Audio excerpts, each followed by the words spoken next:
Buen día muchachos, ¿qué más? Han pasado 3 años desde que empecé a estudiar y hablar español. Estaba pensando, debería hacer un video sobre el proceso y todo eso.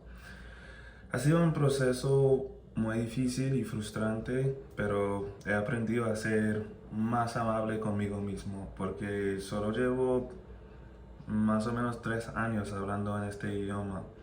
Y claro que no voy a hablar con el mismo nivel de confianza que tengo en inglés, porque llevo casi 30 años, 31 años hablando en inglés.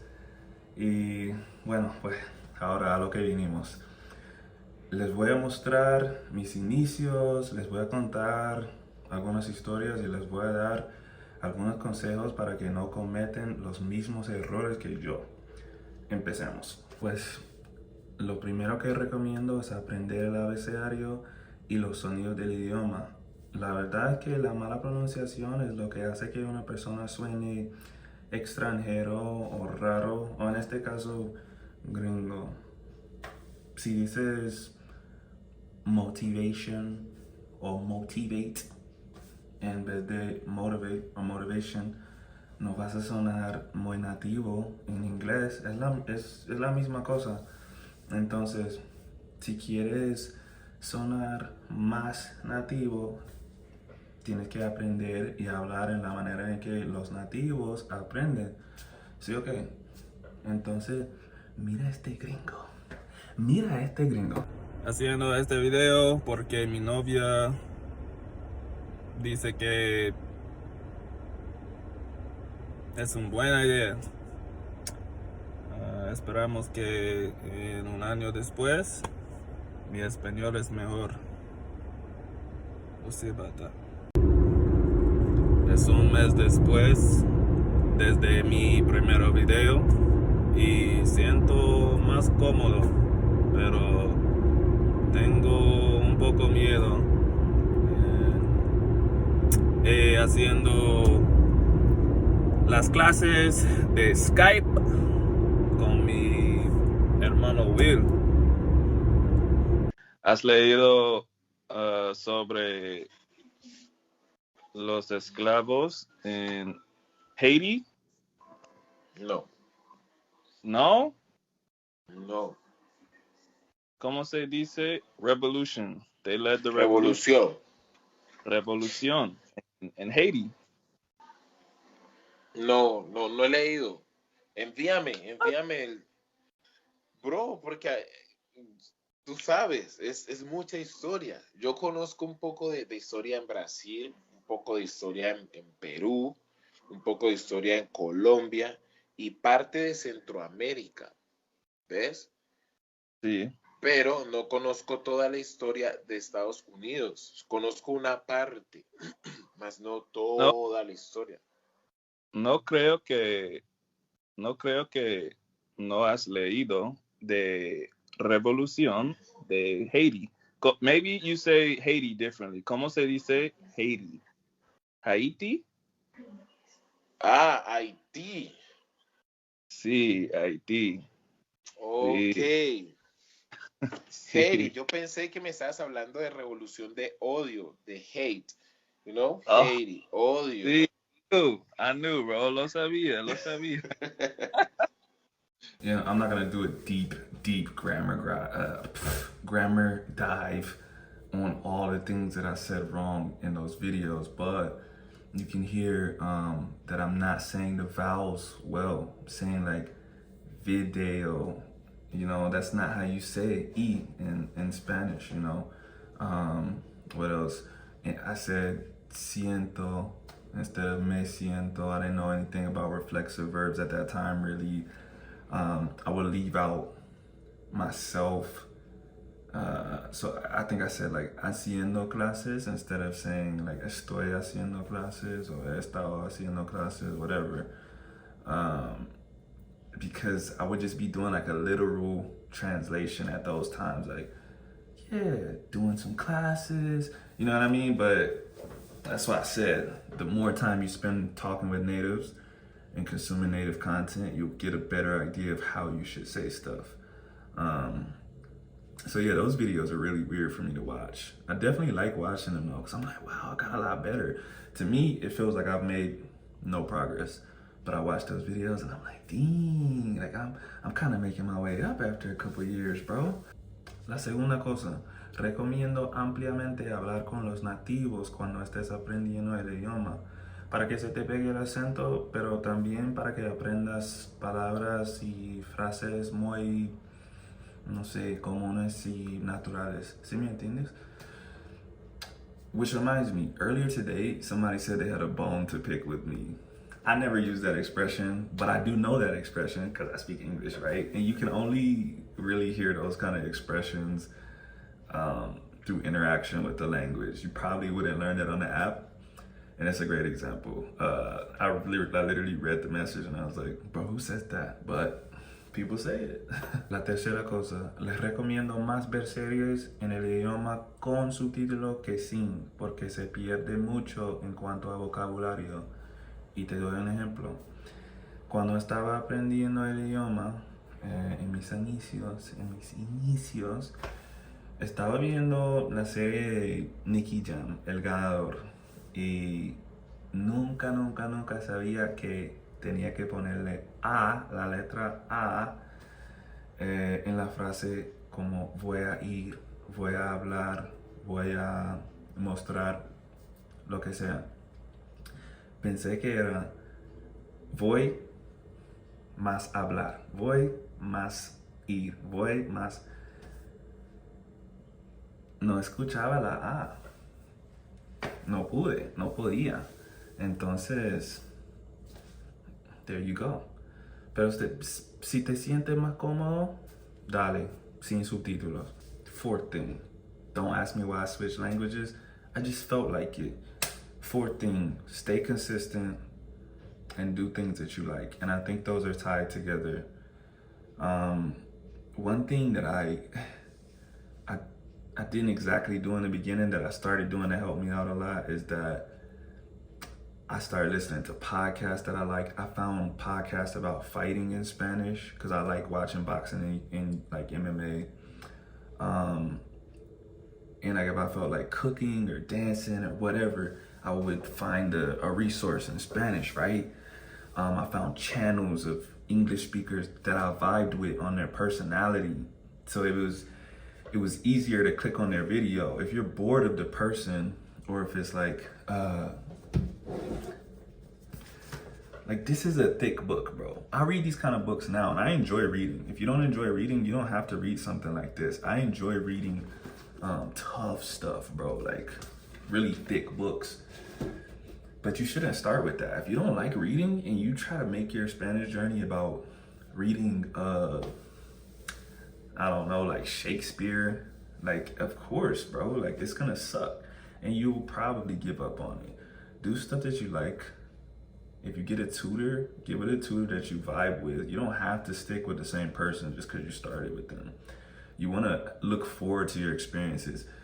When I would drive to work, I would listen to a podcast in Spanish or I would listen to music in Spanish, but I wasn't just doing it to learn. I thoroughly enjoyed it and it was helping me learn Spanish, so it was cool.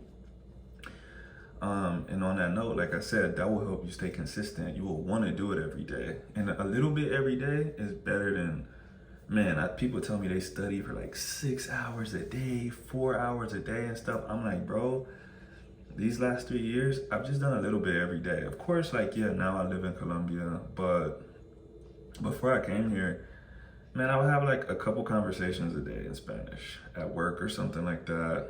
Or like I said, listen to a podcast, whatever. But stay consistent and do things that you like. Anything that you can think of that you like, anime, reading, cooking, dancing, sports, all of that stuff exists in Spanish. There's a whole world outside of English speaking that does the same stuff that you do. So yeah, do that. Let me add to that just a little bit. There's gonna be rough times, man. There's gonna be rough times where you get down on yourself. I don't really publish that stuff too much because it's just not my thing. but I am never afraid to say that there's been a bunch of times where I've just thought like, yo, F all this. I just don't think I'm built for it. Or like I hear someone else on a shorter timeline that speaks better than me and I'm like, yo, maybe I'm wasting my time. Maybe I can never get to X level of Spanish. But those thoughts are normal. I think that's normal whenever you're challenging yourself in something. And like I said in the beginning, you should learn to be kinder to yourself. If you're 20 years old, 30 years old, 40, 50, 60, you got this much experience in your language and you're starting a new language with this much experience. You know what I mean? You wouldn't expect a 2-year-old, a 3-year-old in your native language to have Einstein's vocabulary and fluency. So why do you expect that from yourself? You know what I mean?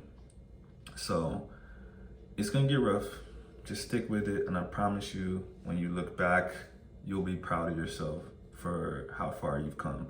Like I said, bro, I still mess so much stuff up every day. Like, no matter how much people on the internet or whatever, YouTube, like if you're watching this, you might say, oh man, you speak Spanish so good. I appreciate that. But bro, like, I could tell you, actually yesterday, this literally happened yesterday, bro. I was watching, cause it's the elections right now in Colombia. I was watching elections and I didn't know the word paridad, which is like equality, right? And so Will was explaining it to me. And I said, oh, okay. When he explained the word to me, I'm like, it's like equalidad. And he's like, equidad, see? And I was like, oh, equalidad is not a word? Bro, I'm thinking now, like my mind just started racing. I'm like, how many times have I said equalidad and no one has ever corrected me, bro? And I started looking on my phone. I was like, what the? That's just the journey, bro. Like, I mess up words in English sometimes too, but I don't care. I'm just like, oh, I can't believe I said that, and I just move on about my day. But in your second language, you beat yourself up about it. Like, how could I say that? How could, bro? Forget about it, bro. Keep doing your thing. So, this section is gonna be resources that I think were helpful to me and would be helpful to you. And I'm not gonna do a super long list like I did in my first video. I would just put my first video ever. It was called like 1 year, how I learned Spanish in a year or something like that. I put a lot of resources in there, so I'll just link y'all to that. And I'll give y'all a couple of resources right now that I think would help you a lot. The very first one that I'm gonna say, and I'm gonna give you a warning, this is someone that I know, and this is someone I consider a friend. And so I don't want there to be any like shady business, like, oh, he's trying to help his friend out and he didn't even tell us. No, if you probably already know who he is, but Mike Ben's Guide to Learning Spanish, excellent book. I think that, along with talking to native speakers, you got the game sold up, bro. Like, you will be able to do whatever you want to do with just that. Madrigals, I can't remember what it's called. It's been too long, but I'll put the link to all of this stuff in the description. Madrigals is another good resource. I'm really just gonna say those two things. Anything else was personal to me, but I don't think it's a general guide to learning. TV shows, movies. I've made videos about movies that I watched. I've made videos about a bunch of series you can watch on Netflix.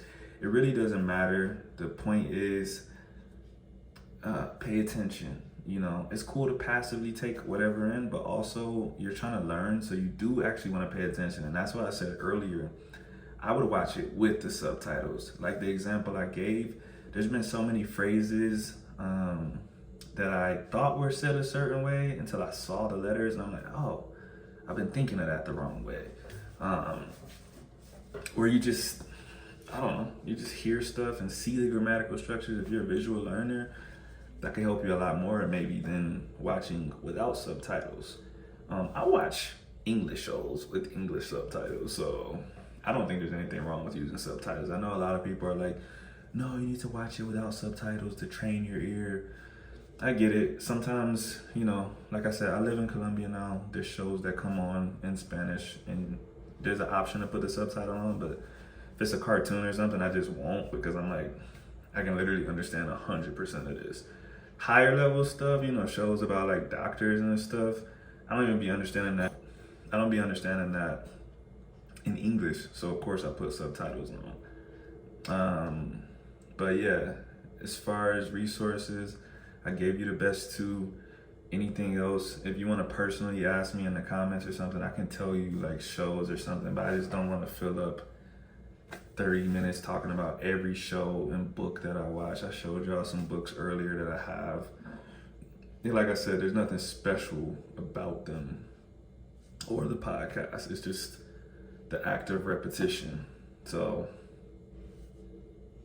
that's pretty much it. If you got any questions, I'll answer it. I love making videos like this. I love talking about the process. I love helping people. I love learning stuff. Leave a comment about anything. I will help you. If you want me to make a video about something, I'm no professional teacher. I make a lot of mistakes, but I can give you tips and I can tell you what I do know or what I think I know. So thanks for watching. See y'all another time.